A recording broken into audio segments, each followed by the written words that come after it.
애굽의 병거들이 이스라엘 백성들을 쫓아옵니다. 특별 병거만 600승에 이르는 거대한 규모이고 그들은 전문적인 군사 훈련을 받고 많은 전쟁의 경험이 있는 막강한 애굽의 군대입니다. 그런데 이런 군대가 이제 이스라엘 눈앞에까지 보이게 되는 거예요. 아주 가까이까지 쫓아와 있습니다. 게다가 이스라엘 백성들은 더 이상 한 발자국도 나갈 수 없도록 앞에 홍해가 가로막고 있는 것이죠. 그리고 이스라엘 백성들에게는 수많은 아이들이, 저렇게 어린 아이들이 있고 또 여자들이 있고 노인들이 있고 어디로 도망칠 수도 없습니다. 어떻게 두려워하지 않을 수 있겠습니까? 그러나 신앙적인 관점에서 볼 때 이들은 담대함을 잃지 말았어야 했습니다. 왜냐하면 그들에게는 하나님이 함께하고 계셨기 때문이지요. 그들은 이미 10가지 재앙과 불기둥, 구름기둥을 경험하였습니다. 하나님의 살아계심을 그들은 경험하였습니다. 그런데도 불구하고 이스라엘 백성들이 두려워한 이유는 무엇일까요? 그것은 애굽의 군대가 맹렬하고 무시무시하기 때문이 아니라 그들이 하나님을 아직까지도 신뢰하지 못했기 때문입니다. 온전한 믿음이 없었기 때문이에요. 그래서 우리가 마음속에 두려움이 생기고 불안하고 힘들 때 가장 큰 문제는 뭐냐면 하나님이 나와 함께 하시는데 그것을 자꾸 잊고 있기 때문입니다. 우리가 하나님을 믿는 믿음을 회복해야 될 줄로 믿습니다. 베드로도 처음에는 믿음을 가지고 물 위를 걸었지만 눈에 보이는 파도와 현상들을 느끼면서 마음속에 두려움을 갖게 되었어요. 그때 예수님은 베드로의 손을 잡아주시면서 믿음이 적은 자여 왜 의심하였느냐 이렇게 말씀을 하셨습니다. 오늘 우리가 기도해야 될 첫 번째 기도 제목은 하나님 우리에게 믿음을 주세요 입니다. 어떠한 풍랑과 환경 가운데 있을지라도 흔들리지 않는 믿음을 구하시기를 바랍니다. 우리 함께 고백하겠습니다. 주여 강한 믿음을 주소서.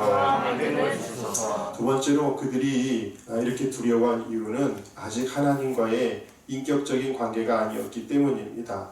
조금만 그들은 어려움이 닥쳐도 하나님을 원망하고 모세를 대적하시어 차라리 애굽 사람을 섬기는 것이 더 낫다라는 악에 바친 말도 서슴지 않습니다. 이들의 이야기를 들어보면 그들이 하나님을 사랑하여서 하나님이 인도하시는 길로 나아간다는 느낌이 들지 않습니다.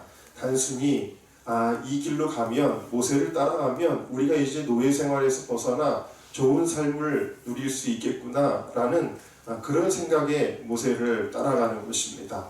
다시 말해 애굽의 10가지 재앙은 무너졌지만 그들 자기 자신을 사랑하는 자기의 우상은 아직 무너지지 않았다라는 것입니다.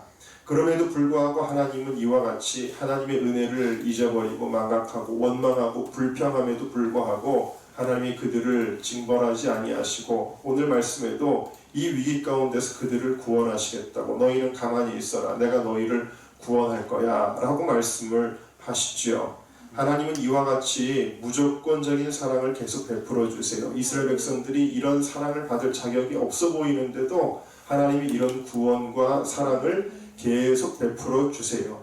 그래서 하나님의 사랑과 은혜를 보여주시는 겁니다. 결국 하나님이 원하시는 건 뭐냐면 내가 이렇게 너희를 사랑해. 그러니까 너희도 나를 사랑해다오 라고 말씀을 하시는 거예요.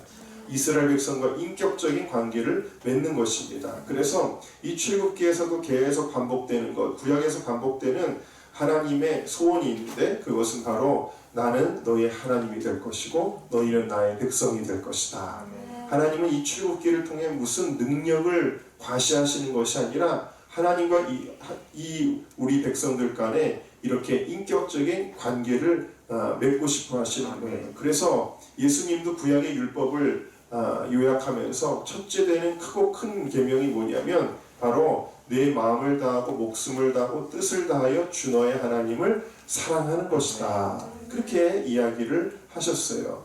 만약 이스라엘 백성이 정말 하나님을 사랑했다면 비록 이 고난 가운데서 죽음의 위기를 맞을지라도 하나님을 원망하지 않고 믿음을 지켰을 것입니다. 왜냐하면 요한일서에 사랑 안에 두려움이 없고 온전한 사랑이 두려움을 내어 쫓는다고 말씀하셨기 때문이에요. 예를 들면은 아이가 위험한 일을 당했을 때 엄마는요 두려워하지 않고 맹수하고 맞설 수 있는 것입니다. 다윗이 골리앗하고 싸울 수 있었던 이유는 그의 마음속에 하나님을 사랑하는 마음이 있으니까 두려워하는 것이 없었던 거예요. 다시 말하면 우리가 하나님을 정말 사랑할 때 두려움이 없어지게 되는 줄로 믿습니다.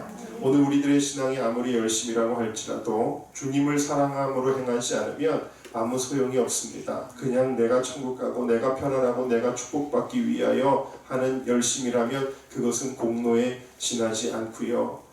이것은 나중에 하나님 앞에 가면은 인정받지 않습니다. 정말 주님을 사랑하는 사람은 보상을 바라지 않을 뿐더러 주를 위하여 십자가를 지기를 기뻐하고 고난받기를 기뻐하고 심지어 목숨까지도 주를 위하여 내어 드리는 것이죠. 그래서 오늘 말씀의 모세도 마찬가지로 자기의 안락함과 왕자로서의 화려한 삶을 다 내어버리고 하나님의 뜻을 위하여 하나님을 사랑하기 때문에 이스라엘 백성과 함께 고난받는 길을 선택하였던 것입니다. 우리의 두 번째 기도 제목은 이것입니다. 예수님을 더욱 사랑하게 해주세요 라는 거예요. 그러면 우리 안에 두려움이 사라집니다. 그냥 예수님을 사랑하는 그 기쁨과 감사, 평안함과 담대함이 넘치게 될 줄로 믿습니다. 우리 함께 고백하겠습니다. 주여, 예수님을 더욱 사랑하게 하소서. 아멘.